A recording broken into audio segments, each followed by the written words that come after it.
Okay, Kevin and Teresa, this is Bill Wolcutt's doing market analysis for your house on 2424 Clara Avenue. I've been doing these video markets for people. It kind of makes it convenient. I think it'd work out well for you guys just because of your conflicting schedules and so forth. I'll send you the link. Well, you'll have already gotten the link. And you just watch it now as you're going through this. I'll flip through pictures. I'll go through pictures, but I'll flip through them kind of quick. So, you know, as I do that, be prepared to kind of pause the video. The nice thing is you can pause it and back it up if you miss something. Um, Now, I preferably like to meet with people, but this allows me to go through some things on the computer and show you what I'm looking at, which makes it difficult to do on paper. And I have to have you come in the office and get down in front of a computer, sit down in front of a computer, and then we go through everything. I just like to be detailed. I mean, I guess I could just sit here and just say, oh, okay, well, I think we should just sell at this price and this is what you'll get, but I want you to understand and see why.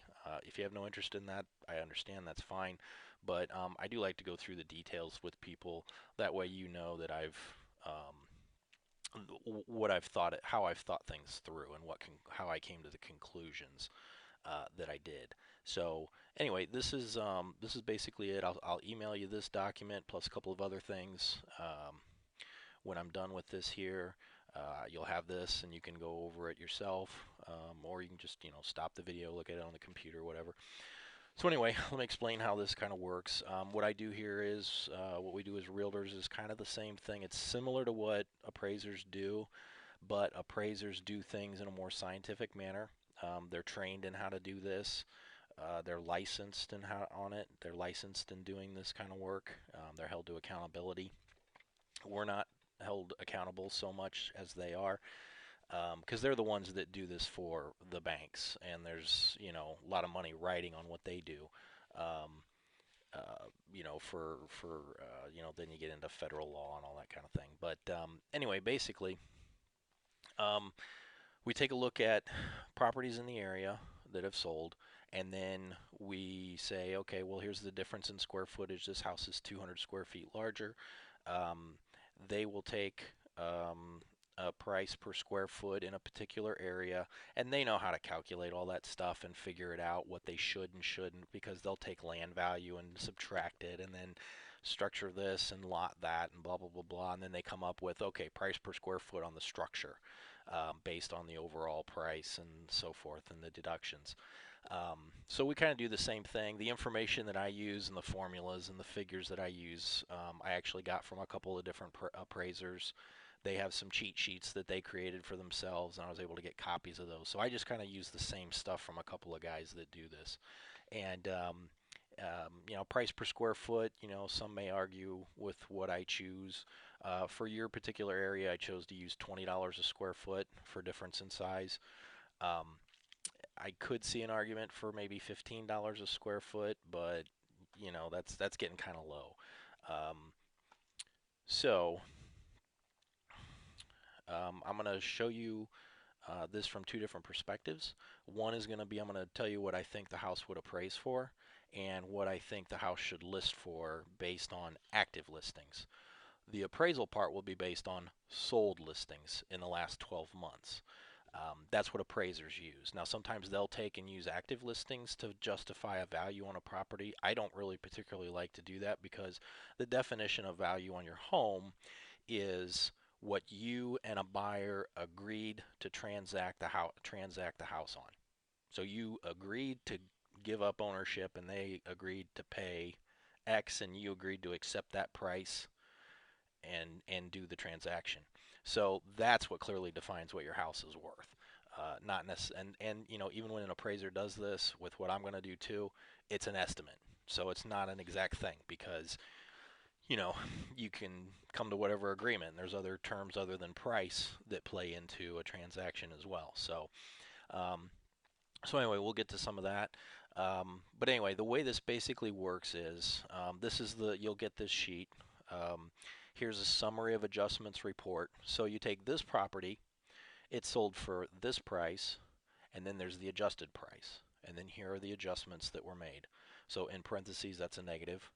Um, I shouldn't have to tell you that, but since Teresa, you work at a bank. But anyway, so these is an addition. So your house was a little bit larger than this property on Glenhurst. So we take their sale price and we add $3,300 because your property was a little bigger. Now they had an outbuilding and you did not, so we take off $500 for a shed. I took off now on some of the. I'll tell you too. The way I did this was there's different aspects to the property. Does it have a fireplace? How many bathrooms? Half baths, full baths, and so forth. Now, here on the age, I took your house is 100 years old, and this is something that's a little perplexing to me.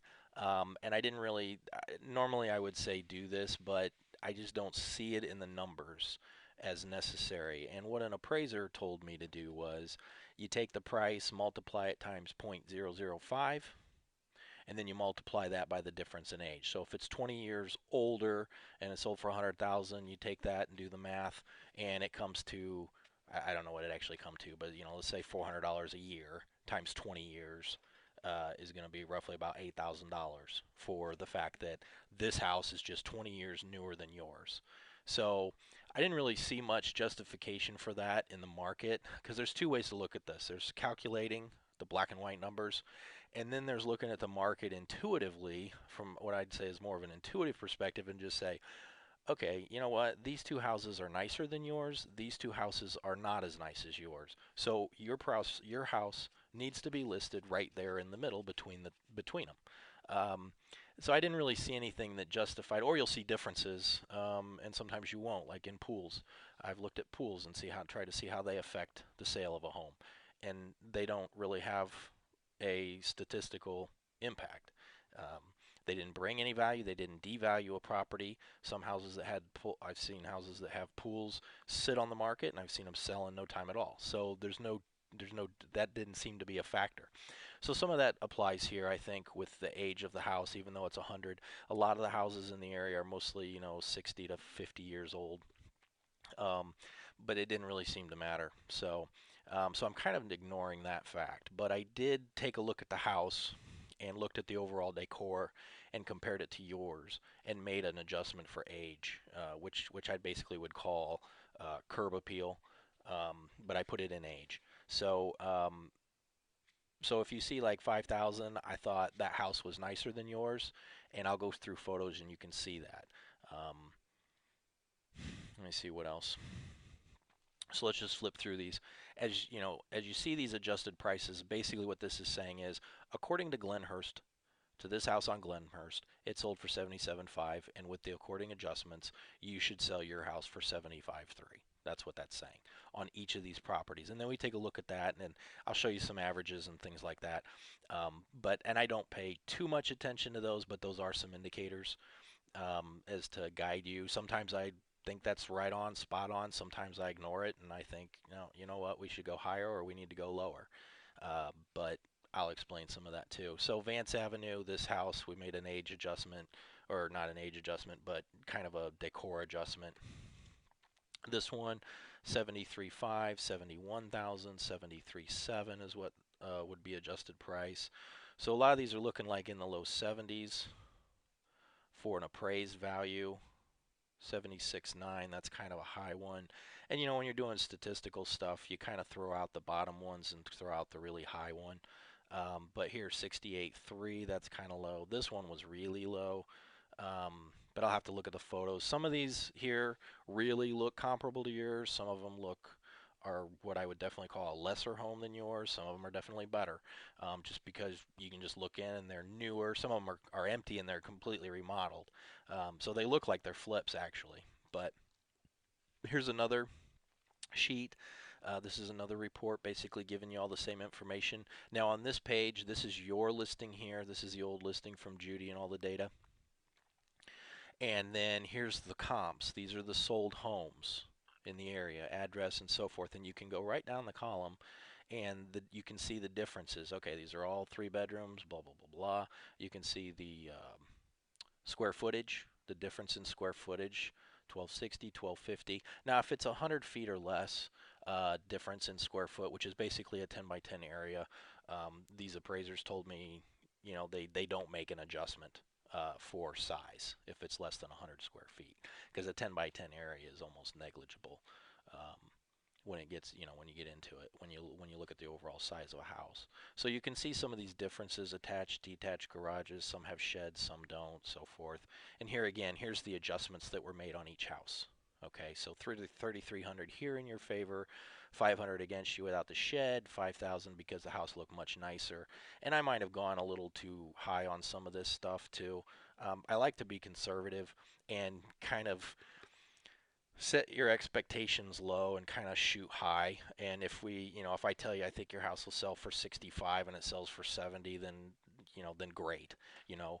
Um, but I'll tell you what I think we should list it at, and I'll tell you what I think you'll get for it roughly. The other thing too about selling right now, or at least it's been this way for quite a while, is expect to pay 3% of the purchase price towards this buyer's closing costs. That's just pretty much, that just seems to almost always happen. Um, so you'll be expected to pay closing costs. So that's going to be I don't know. That's going to be roughly like $2,500 off your net proceeds. Here again, here's your listing right here, and you can go across and look at all these other properties, see the differences between them. A lot of these ended up being ranches, and I didn't really plan that. I was also looking at 2 stories, but this is just kind of what came up in the area. This is all within 3/4 of a mile radius of your home. So it's all basically in that Coliseum, State Street, uh, I guess Parnell, boundary neighborhood. Barnhart, clear out to Barnhart, Glenwood. Um, yeah, so you can kind of look at that when I email this to you. Here's another page. It's blank. Not sure why. Okay, so here's some statistical summaries. List price versus sale price. The average, right here shows you something. I don't pay too much attention to these numbers, just because, if the market bears the 71,000, then great, but um, not always. Um, here's some here's some graphs. List price versus sold price. Basically, that information graphed out for you. Makes us look really smart. Um, okay, so there is one number here. Average days on market, average price, highest selling, average selling. No, it's not on this page, but those are some other numbers you can look at. Comparable prices, low, average, high, so there's the same thing. Now the one number I do tend to put some stock in is comparable prices, adjusted price. I'd say probably this adjusted price right here, the 71,000 number. That's probably the one number I'd probably put some stock in. Now, as far as just saying, well, let's just take the average price and put ours there. No, I don't like that, because your house might be better than a number of those homes, so we'd bump you up. Or it might not be as nice as a number of those homes. There might be a lot of nicer homes in the area because there's been a number of repos and they've been flipped, and the rehabbers have gone in and they've done them up really nice.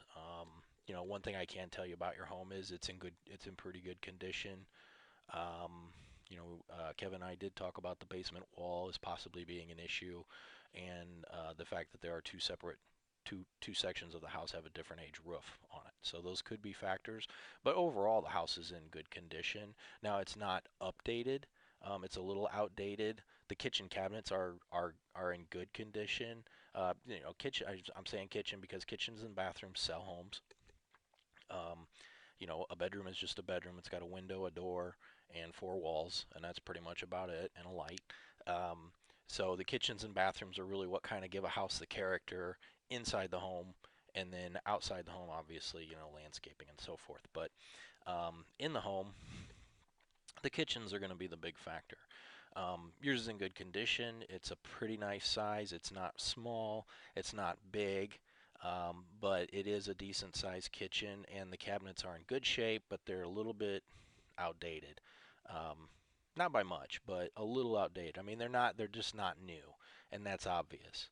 So that kind of, I hope that kind of helps. This is also a map. of the area. This is where all these properties are located. Number one is your property, and this is where they're all located. So, I think, as you get down over here to where the rental area is, I think value kind of tends to go down. You still have, what is it, Forest Park over here, or that's off a lake, yeah, in this area, which is obviously, high-end houses and so forth. So it kind of changes depending on where you go. But in the area you're in, it's a pretty good solid base. People like it. Now, one of the things that's going to be a challenge for you in selling is going to be the fact that you're in a condensed area, in other words, densely populated area. I think it's Coliseum is a dividing line between the zip codes, and it's also a dividing line for the school districts. Now, as far as school districts go, I can tell you that buyers will prefer, if they can afford it, they will prefer Snyder over Northside, and you guys are in the Northside area. So now, I think once you cross Coliseum, the prices just simply go up on the houses. So if somebody can't afford 90, 100,000 or more, they're obviously probably not even going to be interested in a house in the 70 or $80,000 area, especially one in a different high school or less preferable high school. So those are some other factors. Let's see what else. Okay, so there's all the there's the market. I'll email this to you. Um, and then what I want to do is just kind of flip through here, and these are all the adjusted prices. This is where I actually make the adjustments. Um, so, 3 bedrooms, both had 3 bedrooms. I'm not going to make an adjustment there. Typically, you adjust $1,000 for a full bath, $500 for a half bath. Now, if you get into higher end houses, 300, 400,000, then obviously those figures change. Basements typically $5 a square foot for unfinished basement, five more dollars if it is finished. So it'd be if you had a finished full basement, it'd be $10 a square foot of an adjustment. So like this house has no basement, um, so actually I don't even have an adjustment there. Should be an adjustment there. So that should be. Let me fix that real quick. Okay, so I went back through and I had corrected some adjustments that I left out on the basement. Now here's what I'll say. This did obviously $4,700. That's $10 a square foot. Or no, $5 a square foot times the 948 square feet that your basement is. It obviously made some changes on some of these, but here's what I'll say about the basements in that area. If you're from a buyer's perspective, I mean, if I can't use the basement for something, for entertainment, it doesn't have any value for me. So if somebody's going to buy a ranch, in that area particularly, they might as well just go with one that's on a slab because they're going to be thinking of avoiding problems like a wet basement. Okay, that's kind of one of the buyer's biggest fears is a flooding basement. So some people will prefer not to have basements. Now you really can't get a two-story over there that doesn't have a basement, but there are a number of ranches that don't. So does this really help? For appraisal purposes, yeah. For marketability purposes, it might actually hurt you. Um, because somebody might say, well, you know what, between the two houses, I'd prefer the one just without the basement. It's got the room I need, the space I need, um, and the yard I need, but I just prefer not to have the potential headache of a basement. Now, yours does have perimeter tile and things like that in the retaining walls, so that's good if that comes down to be the factor. But here again, keep in mind somebody might look at it from that perspective that I'd rather just not have the basement. So they adjusted some of these numbers. We'll take a look at this average number down here. Let's see, yeah, 71 sale price. Well, that's not going to change. That's not going to change. Now the adjusted price is what's going to change here. So 73. So it came up about $2,000 on the average adjusted price.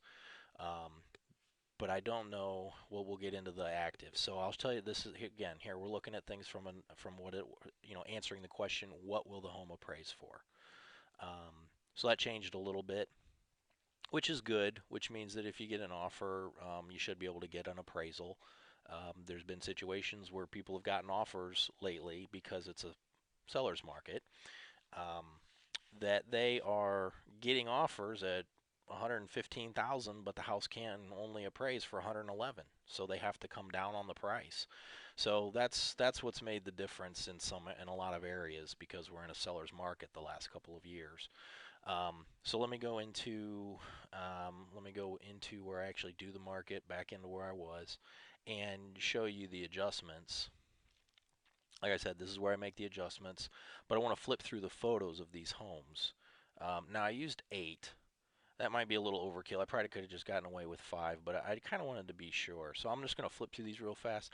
Here again, if you want, stop the video to take a look at the photo, because I'll flip through them a little quickly.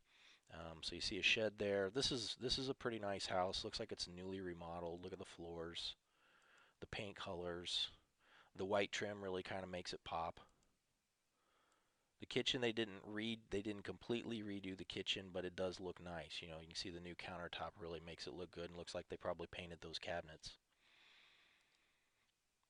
So you can see the bathroom's decent.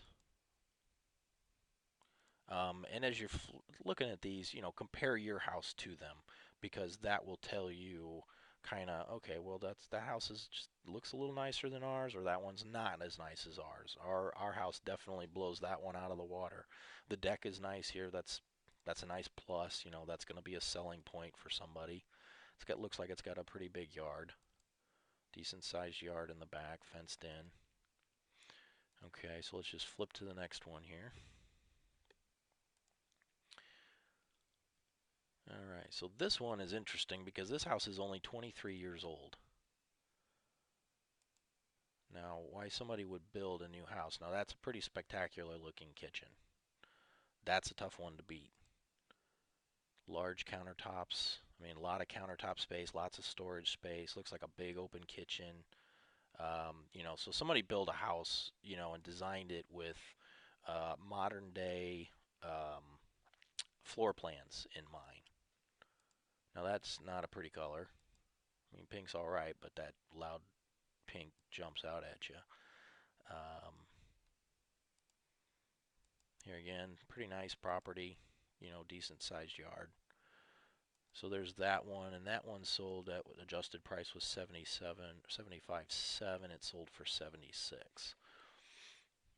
Now there probably should be an age adjustment on that one, which I did put one in at 5,000, but it probably might have made that a little higher. Actually, should have taken off a little more. Um, just because that is such a newer house. Now it is 23 years old.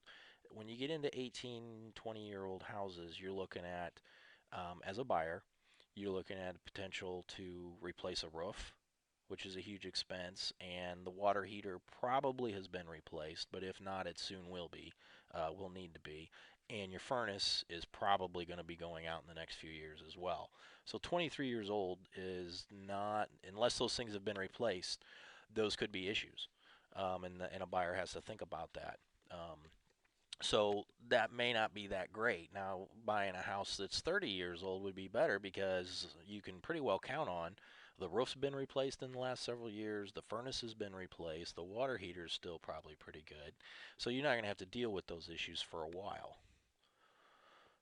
So that can be a negative factor on that house, even though it looks fantastic.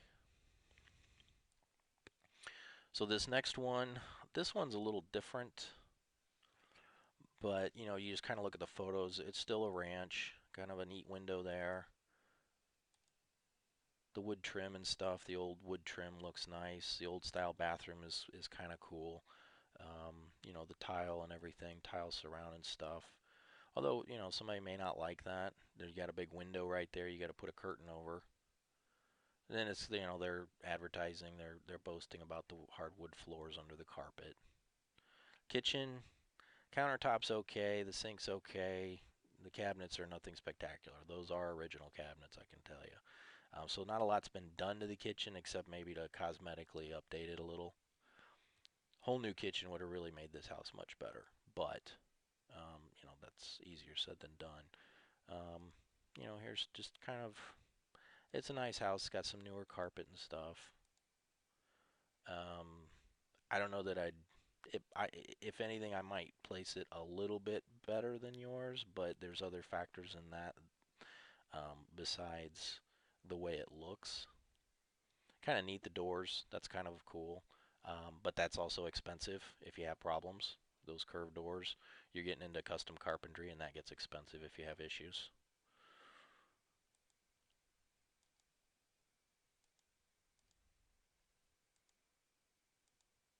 So you can just kind of see there's a garage. Nice big, okay, big good picture of the doorknob. Now that bathroom kind of killed it for me though. That's a drawback, I think. And this, I don't know why they put this picture in there. That's a pretty old furnace. Now it probably runs really well because it's older, but I wouldn't have put that picture in my listing.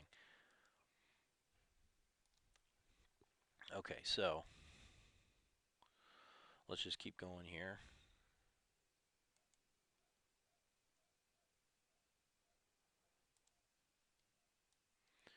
Now on this house, this had an extra half bath, which is a big plus.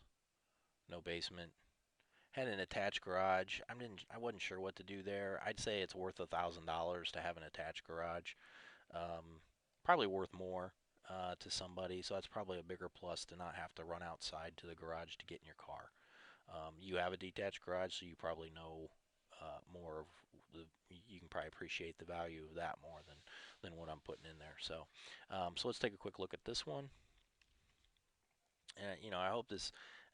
I know I run the risk of this just being too much information, but um, you know, I just like you've got the information. Then I know you got the information if I do this.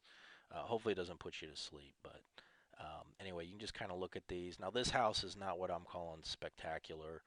Um, I would put your house above this one for its decor and appearance and curb appeal. And then take a look at the differences between it. Okay, so this one has a shed, probably not a big deal, but it does help with some value. So it's a decent home. The kitchen not quite as nice as yours, I don't think. So that's an issue. Now as far as it doesn't have the basement, which like I said might be more appealing to not have a basement. It is a pretty good sized house. It's roughly about the same size. So somebody coming down between this house and yours, that basement might be an issue and push them over the edge. Plus the half bath, having an extra toilet in a house with a family of four is always a huge plus.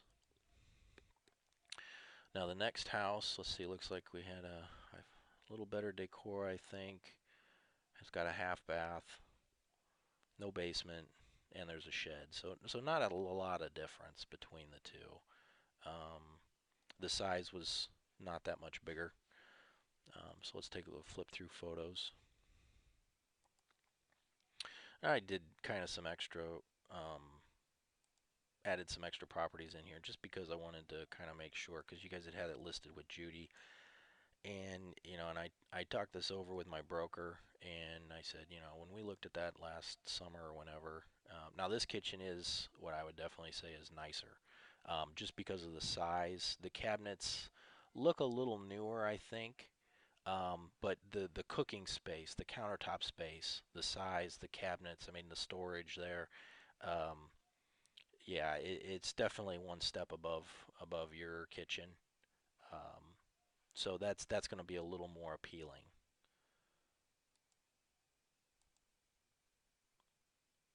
So there's from in the dining area.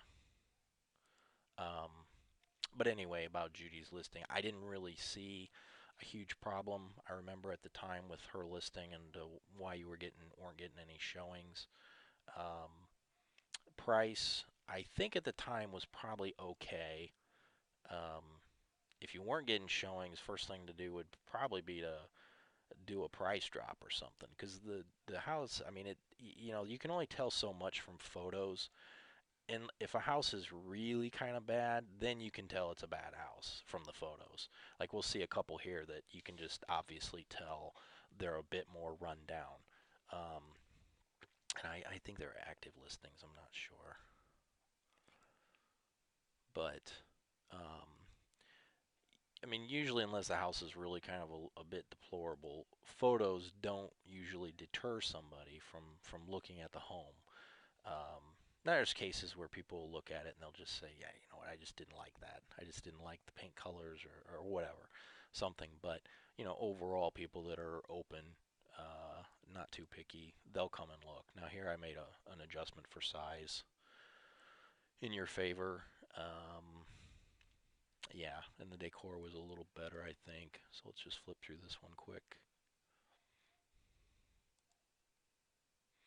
Now here you got the neutral colors, new carpet, paint, everything. Now they didn't do a new kitchen. Um, that countertop might be the original, which is a little outdated, but they did the brush nickel, hardware, and white. And that, I mean, I had rental properties and I flipped them, and this is kind of a lot of what I did. A lot of my houses ended up looking like this. Um, um, so, the beige colors with the white cabinets and so forth, and brush nickel, that was very common, and it just appealed to more people than not. So I'm thinking this house might have been a rehab, which is no big deal. You just still get it inspected and make sure that everything's okay. Decent laundry room in the bathroom there. So, and here we're talking, in the $70,000, $80,000 homes, or less. And so good starter homes, you know. That would definitely be a property that would appeal to a young family or a couple that was getting ready to start a family. Now here's a price adjustment on size. Attached and detached garage.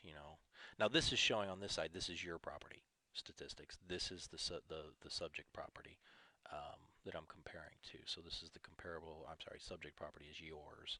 This is the comparable.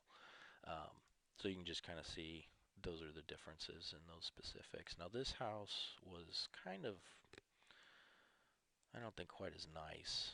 There was some stuff that was good about it, but there were also some things that I thought were a little bit of a deterrent. I think, yeah, I don't think the kitchen was all that spectacular.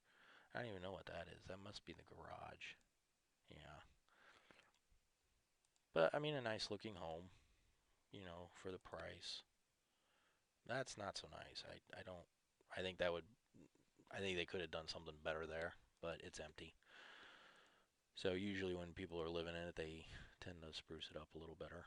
So there's that home, and then the last one here on Glenwood. Yeah, now this one, decor, oh, half bath, had a half bath, yours does not. Attached garage, that's a plus. So let's just flip through these photos real quick, and then what we'll do is we'll take a look at the active listings in the area, and that's going to really that is what I really kind of focus on when I suggest a listing price, because depending on your motivation, if you really want to sell, I'll say, well, here's where we need to be because we're competitive at this price. Um, if you're not that motivated to sell, then we list it higher just to see what happens. Throw it against the wall and see if it sticks. Um, now this looks like a nice property, but I'm still just not too, they obviously take care of things, enjoy their backyard and so forth, but I'm just still not too blown away by the house itself. Now they had some weird, yeah, they had some turned, rotated photos. So yeah, there's a weird photo of the kitchen, but you can still see it's a pretty nice kitchen. Cabinets are newer. Now that doesn't mean they're better. Typically, the newer cabinets and those look like a cheaper cabinet that's been put in there. I mean, you can go and buy some junk that looks nice. Um, not like your kitchen cabinets, they're older, so they're probably better quality, but they just look a little outdated, which unfortunately ends up being a little bit of a negative deterrent if you compare the two. Um, Particularly to someone who's relatively naive about houses. Um, they won't look at that and say, well, these they'll be more impressed by appearance than quality. So, all right, so let me pull up the active listings, and we'll just flip through these. Okay, so this is active listings. Now I went a little bit a little bit wider on the geographic location. Let me show you that so you can see where all these houses are. So this should bring up the map. And pretty much it's the 46805 zip code. But I also included some area across Coliseum here, just in case there was something. But this was the only one that popped up under 80,000. Um, so most of the properties are over here in this area. Um, so I did kind of isolate it. Now when you shop with a buyer, you kind of just say, well, what are you looking for? Well, I want to be in Snyder District. Okay, so obviously we just Snyder, and that narrows it down. Um, so I did that. I put that in there. Okay, so I drew that map. You saw that area I drew on the map just to make sure I included your area, but also included maybe some competition with the Snyder School District to give you an idea. But there wasn't too much there in that price range, and here again, it's going to be their affordability. You know, you're not trying to land a buyer that's shopping in the 100,000 price range, because they're just not going to settle for a house that's selling for 70 or 80,000 when they can afford 100. You know, they'll get the 90 and $100,000 houses. Okay, so this is four bedroom, two bath, 1,400 square feet. It's a little bigger. Um, let's see, it has no garage, which is a bit of a drawback. Central air, forced air. So relatively simple. Now 4 bedrooms and 1,400 square feet, that's a little cramped. And 2 full baths. But you know, the extra bath is a big plus. Now if somebody really, you know, doesn't make a whole lot of money, but they need a 4 bedroom house, this house should go probably pretty quick. Um, okay, now it's got the window air unit, but they did say central air, so that's kind of a plus for them. Decent looking, not a bad kitchen, not a big kitchen. Yours is a little bigger than this one. So yeah, a bit cramped in the kitchen, especially if you think you got 3 kids. Think about having 3 kids, somebody having 3 kids.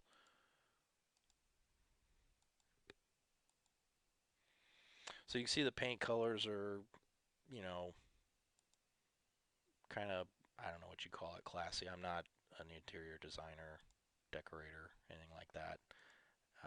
Don't ask me to pick paint colors for you. But I can tell you if something's ugly, but how to make something look good, I'm not so good at that. I defer to my wife particularly because she's really good at picking colors. Okay, so that was the kind of the highest priced one, $79,900 right now. And I think, let's go back to that one real quick. I think that just listed. Okay, so that's been on the market for 72 days. Now then, okay, so here we are in Vance Avenue, 74.9 is the listing, 3 bedrooms. It's got a half bath as well.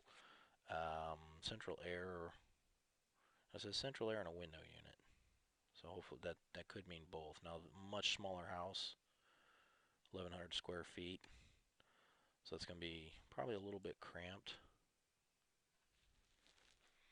It does have a basement. Okay, so you can kind of see here. Yeah, you know, you got the 2 paint colors on the walls. It's kind of modern. Oh, wow. Okay, that's an ugly floor. But anyway, okay, looks like a Cape Cod. So you've got the extra space upstairs, which is kind of nice. Just take care of that flooring. What in the world is that? That looks like, oh wait, maybe that's the basement. Okay, so that's the basement, and that looks like VCT tile, which is a commercial grade product. Very durable, not the best looking stuff, but very good for basements. So finished basement, that's appealing. Um, this is rather retro or something. I don't know what you'd call it, but you know, that might appeal to somebody. It's cool. Sometimes that kind of stuff is cool to see in other houses, but you don't want that in your house.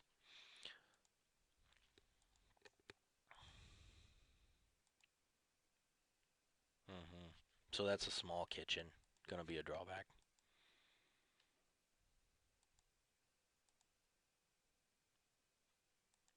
Okay.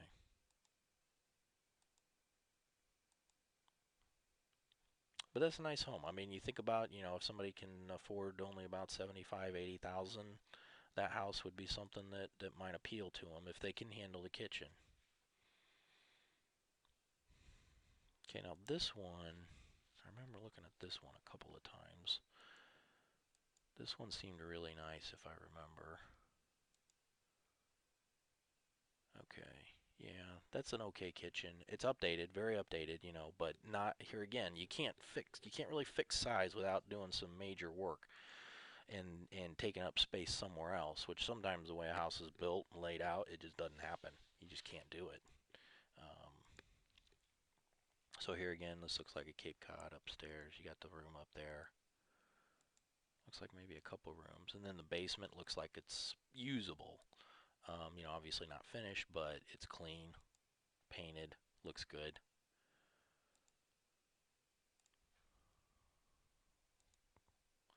Now it's probably a good thing your laundry is on the main floor, not in the basement, because your basement is, I hate to say it, but it's a little what some people would call a scary basement, a little scarier.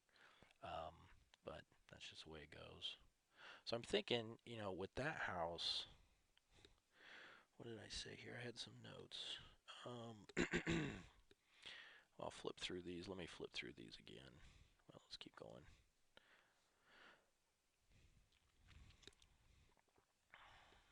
Okay, Eastwood. Now this has a two-car garage, relatively decent sized kitchen. You could see there's, living room.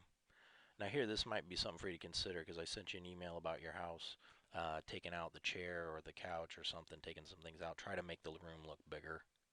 That's kind of what they've done there. Now they've got stackables in the closet.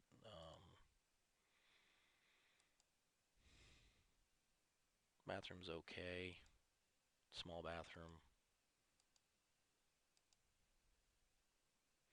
As you're looking at these, kind of notice how they've staged some of the houses, and that's kind of what you guys want to try and do with your home.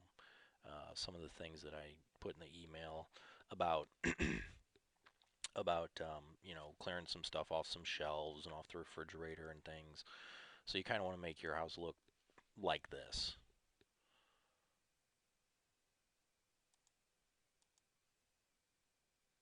So the two-car garage is a bonus because that's kind of rare in that area. So that house is listed at 71.9. So, I'm going through this to show you from a buyer's perspective, if I'm just looking for this area and I can afford, my approval is for 79, 80,000, or, 75 or 80,000, how am I going to be deciding on what to buy? What am I getting for my money? Best bang for the buck. Now here's a two-story. Now, something they tell you about appraising is you never compare two stories to ranches. But here's people, when we shop as a buyer, we just kind of, okay, 80,000, I need three bedrooms, and I want a basement, or I don't want a basement, I need a garage, I'd like to have a fenced-in yard, and then that's what we put in. And whatever comes up, we go look at it, and then find out, or we'll say, now some buyers will specifically say, I do not want a two-story home, or I really don't care.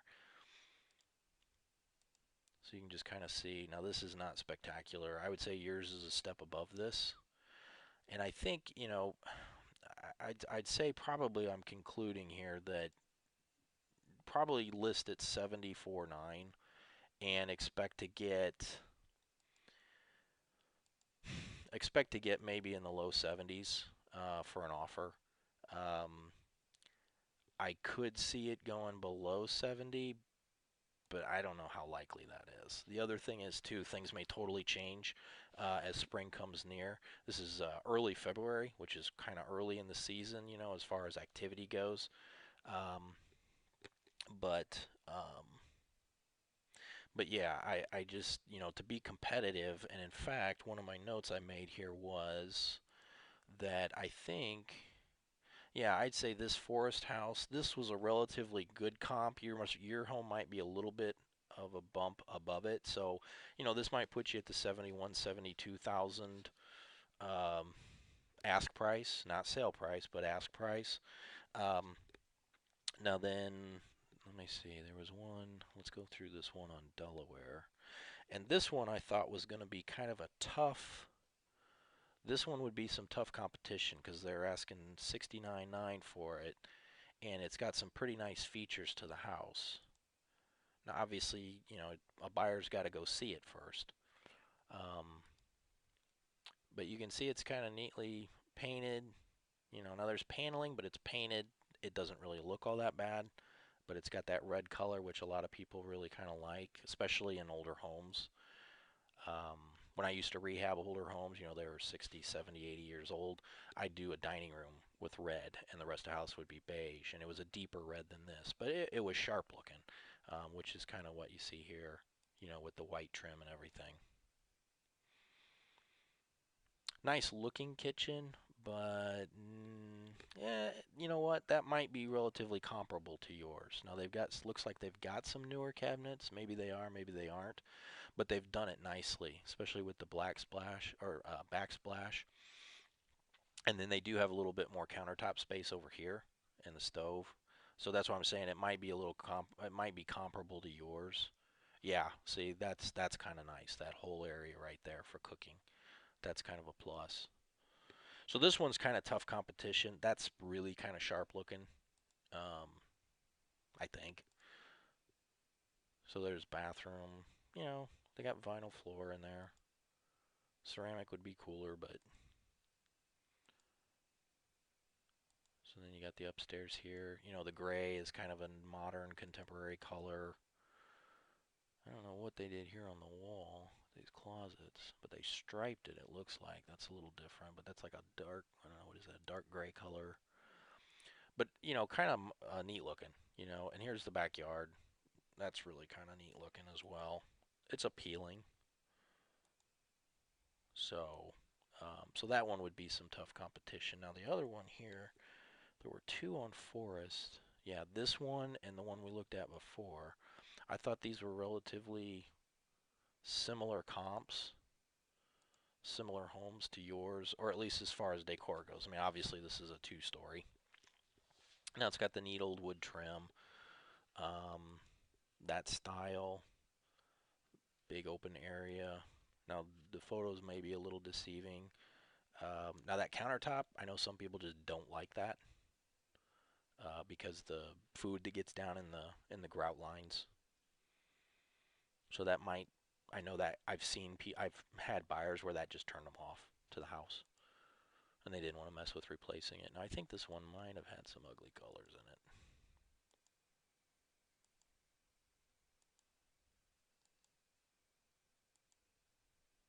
I guess not. Bathroom's okay.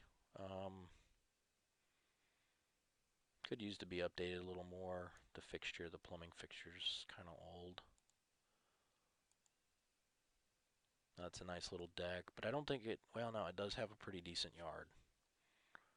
Now the fence doesn't look all that great because it looks a little rickety and they've replaced a section there and so forth, but no, I don't know why that's in there, but let's see what else. I think that was about it. Oh, Glenwood. Yeah, now let me look here. There was another one. There was one on Matthias. Where did that go? There it is. 62.9. That was one that I made a note of. 3 bedroom. This is a ranch. 1,000 square feet. A little bit smaller house. It's got a 2-car garage though attached, which is a plus. Now, not the greatest exterior. I almost thought it was a repo when I first looked at the exterior photos, but it's got a big yard, nice wood fence. Somebody that's willing to put a little time into a house and some money. Now this one, this drawback here on this house, yours was definitely better than this one because that's a boiler, or that's radiant heat, and it's likely got a boiler. I'll check it real quick here. But you can kind of tell that's ugly, but not so sure that's great looking either. And I don't know what that is. That's a strange kitchen, little galley kitchen. So not very appealing. So you're definitely steps above this house, that's for sure. Um, but I wanted you to see that just to give you an idea. So that's listed at 62.9. You're obviously not going to be listing that low, but that pretty much covers everything that I have to show you on the market and what's going on. Things could change. Like I said, we're early in February, so there's going to be houses coming on the market. A lot of times when I talk to sellers and they're talking to me, say in October, November, or even September and August, they'll say, well, I think we're going to put our house up next spring. I'll tell them, I'll say, hey, look, get it on there as soon as possible because people see their tax checks come in, they start shopping. They're like, well, we're thinking March or April. Well, you're missing a number of buyers who are entering the market this year if you're not up on the market in February. Now, there's not that many, but there are new, fresh buyers, and you're getting out there and you're getting exposed to them in that time frame. So I suggest to people, really, you should do sooner than April. They're like, no, no, no, no. So I can only advise people, and they'll do what they do. But getting on at this time is a good idea. Doesn't mean it's going to sell, um, but it also means that you shouldn't react too quickly to anything. So, if we get it on in the next week, don't get too upset if nothing really happens in the first few weeks, just because there are some people who will get out there and buy. The good thing is, if somebody comes and looks at the house and it's cold, nasty weather, they are a serious buyer because nobody goes out and kicks tires in cruddy in awful weather. They're serious about buying. So, but then in the spring, things kind of pick up. More listings come on the market, so the dynamic of the market could change because we don't know what this year is really going to bring yet. We can project and guess all we want, but you really don't know until you really start to see people get the houses on the market, and that continues to grow and change up and through. I'd say probably through May is when things, I don't know how you want to put it, blossom. But you can see things change dramatically, which means we might have to make some adjustments. Stuff could just fly off the market, and we look at it and go, you know what? Let's just up our price a little bit because things are selling and they're moving. Or get ready because yours is going to sell soon. Something else to think about: if you price your house at the same price with a house that's obviously better than yours, chances are you're just going to have to wait until that home sells to get the price you want for yours and hope that another home doesn't come on the market that's better than yours. And if they do, they list at a higher price. Okay, so just kind of keep those things in mind. What I would conclude here basically is that I would list probably right now at 74.9, and if we're a different time of year, I'd say wait 30 days and then make a price adjustment. But I think that would be something that we'd have to take one step at a time and see how things go. Um, if we don't get any showings in the next few weeks, I don't know that I would necessarily change anything because the season's kind of getting going. It's going to start ramping up here, but that's still not going to really happen till March. Um, so yeah, so I would. It's just one of those things. Get it ready, get it on, so you might catch that quick buyer who wants it. They'll pay what you're asking for it, and great, done deal. Um, or you might have to wait a little bit. So anyway, I hope that was helpful. The last thing I wanted to show you was a net sheet, and I'll email this to you as well. See if I can get it to come up. Okay, so here, actually I got Teresa spelled wrong, that's for sure. I don't even know if that's still right. Anyway, um, yeah, it's got to be wrong. Okay, so anyway, so here it is. The way this is just an Excel spreadsheet. So what I've done is I've put two prices in here and it calculates out the columns. So if you get this and you want to play around with the figures, all you do is change the numbers in the gray boxes and then it recalculates everything. But here's your mortgage. Kevin said you owed about 35 on it. If that's wrong, just adjust it, or I can do it for you as well. Um, Interest to the day of closing, probably around $300 at the most. Usually a buyer will try to close at the end of the month. So you typically end up paying a full month's interest at closing, typically. Annual property taxes, roughly around 500. I figure you're probably gonna have to credit the buyer a year's worth of taxes, so you'll have a $500 credit to the buyer there. That's a cost to you.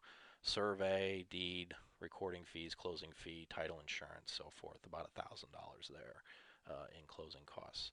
Usually that can vary, but usually anywhere from 1,000 to say maybe 1,500 tops is what a seller's closing costs typically are.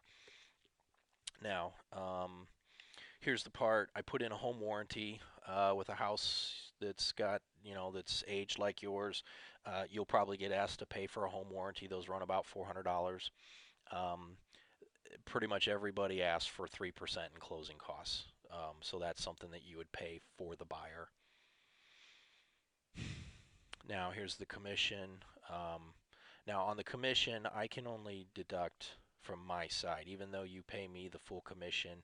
If um, another agent brings a buyer, I still got to pay that agent 3%.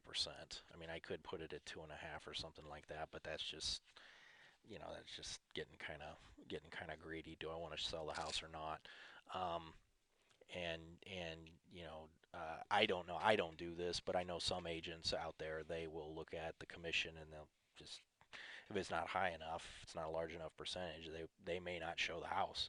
So so I don't cut that side of the commission. So normally I charge 6%, but because of the referral from Chad Rounds and so forth, and him knowing you guys, I'll cut a percent off. I can do that, no problem. Um, but I can only take off a point off my side. So 6% down to 5% doesn't seem like much, but I can only work on 3% there. My fee charge, or my firm charges $175, what they call a transaction commission. That is, and I don't know if I've talked with you guys about that, but that is a fee that we charge for back office process type stuff, maintaining your file for the next several years. If you ever need anything, we'll have the information for you, um, that kind of stuff. Um, so there's the totals. These are subtotals here, totals everything up, what your total expenditures would be. So if the house basically sells at 74.9 or 69.9, you drop to the bottom here. Your net proceeds, estimated proceeds are 31, 32, or 26. So basically, $4 or $5,000 difference. Um, but anyway, hopefully that helps. Hopefully it didn't put you to sleep. But if you have any questions, please let me know. Um, like I said, I probably list at 74.9. I would expect to get I would expect to get 70 at least.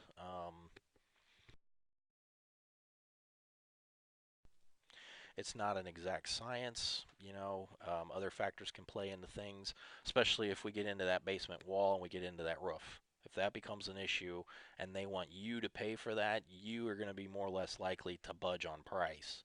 Because it's like, hey, look, you tell the buyer, hey, look, I'll pay for these things, but you're going to pay for the house. so, so anyway, if you do have questions, let me know, jot them down, and we'll talk again.